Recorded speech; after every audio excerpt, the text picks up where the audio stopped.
पाहत आहात लोकशाही तंत्र. आज जे आहे तर महाराष्ट्रभरामध्ये नव्हे जे आहे तर अवकाळी पावसाने जे आहे तर गारपिटामुळे फार मोठे शेतकऱ्यांचे नुकसान झालेले आहे. त्यामुळे शासनाने जे आहे तर तुटपुंजी जे अनुदान जमा केले आहेत त्यापैकी अनेक शेतकरी आज जे आहेत त्या अनुदानापासून जे आहे तर वंचित राहिल्याचे पाहायला मिळत आहे. तर आज जे आहे तर किट्टी आडगाव सर्कलमध्ये माजलगाव तालुक्यातील किट्टी आडगाव सर्कलमध्ये मोठ्या प्रमाणात जे आहे तर शेतकऱ्याला आजही अनुदान त्यांच्या खात्यावर वर्ग करण्यात आलेले नाही व तसेच ते शेतकरी जे आहेत त्या अनुदानापासून वंचित राहिलेले.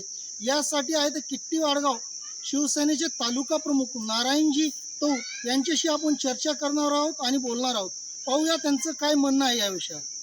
नमस्कार. नमस्कार. नमस्कार. जय महाराष्ट्र. सर, मी शिवसेना सर्कल प्रमुख नारायण तोर. काल मी माननीय माजलगाव तहसीलदार यांना निवेदन जे दिलेलं आहे त्या निवेदनाद्वारे असं म्हटलेलं आहे की जे आता समजा 50% शेतकरी राहिलेले आहेत, आज रोजी शेतकऱ्याची अशी पिळवणूक होतीये, 50% शेतकऱ्याच्या खात्यावर पैसे जमा वर्ग झालेले नाहीत. बँक खात्यावर जे पैसे वर्ग झाले नाहीत, नेमकं त्यासाठी तुमची भूमिका काय असणार आहे?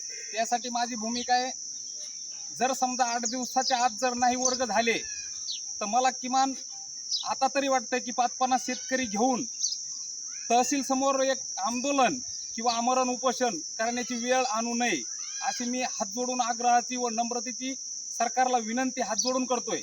सरकार तर सध्या तुमचीच आहे ना, शिवसेना गटाचे म्हणजे शिवसेनेचे सर्कल प्रमुख आहात तुम्ही, तुमचेच मुख्यमंत्री आहेत. उद्धव बाळासाहेब ठाकरे हे ज्या टायमाला मुख्यमंत्री होते त्या टायमाला प्रत्येक शेतकऱ्याला कोणतं ना कोणतं तरी अनुदान असो किंवा शेतकऱ्याची कोणती कामं रखडलेली असो पटापट झाली. आता फक्त हे एकनाथ शिंदे हे जे मुख्यमंत्री झालेत आणि देवेंद्र फडणवीस हे जे उपमुख्यमंत्री झालेत तर मला तरी वाटतं किमान शेतकऱ्यांना फक्त चॉकलेटच देत आहेत.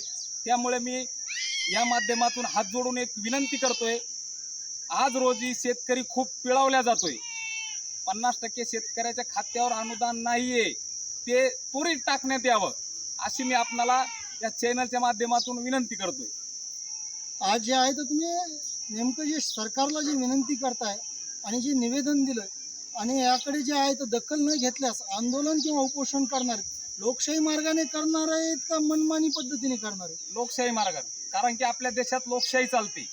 मनमान्य कारभार हे माझ्या रक्तातच नाही. मला मनमान्य कारभार करण्यासाठी हिंदू हृदय सम्राट माननीय बाळासाहेब ठाकरेजीनं शिकवलंच नाही. मनमान्य कारभार मी करणारच नाही. लोकशाहीच्या माध्यमातून मी ते उत्तर देणार.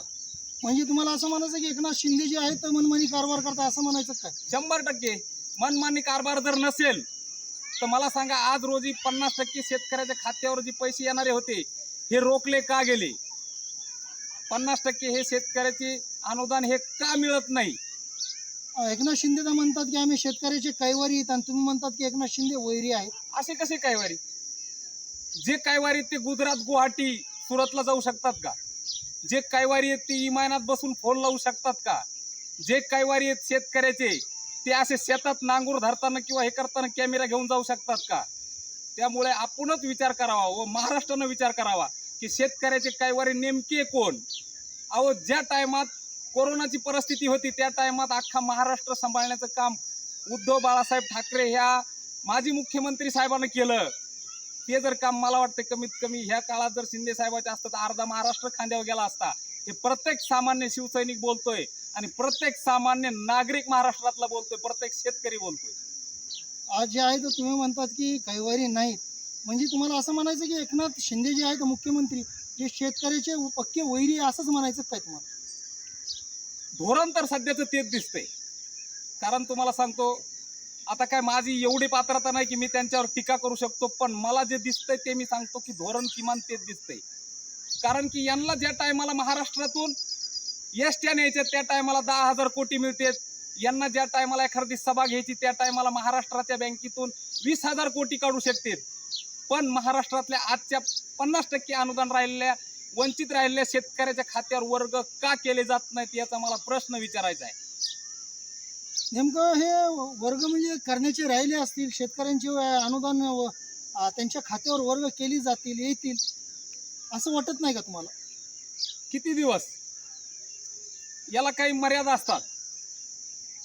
ज्या शेतकऱ्याला अनुदान मिळालं त्याला जवळपास महिना झालाय, आणि ह्या शेतकऱ्यासाठी म्हणजे काय, आमची बी शेतकऱ्यामध्ये काय हिंदू मुस्लिम सारखी यांना लावून द्यायची काय?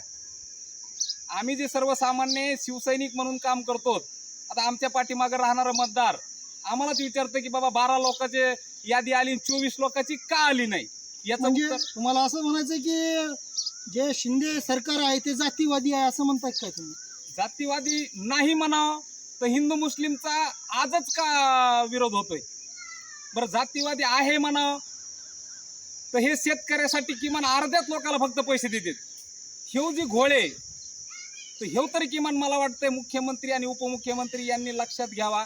आज महाराष्ट्र खूप तुमच्या नावानं रडतोय, बेजार होतोय. आज शेतकऱ्याच्या आत्महत्या होतात. याच्यावर थोडं धोरण देण्याची गरज आहे. त्यामुळे मी आपणाला विनंती करतो या माध्यमातून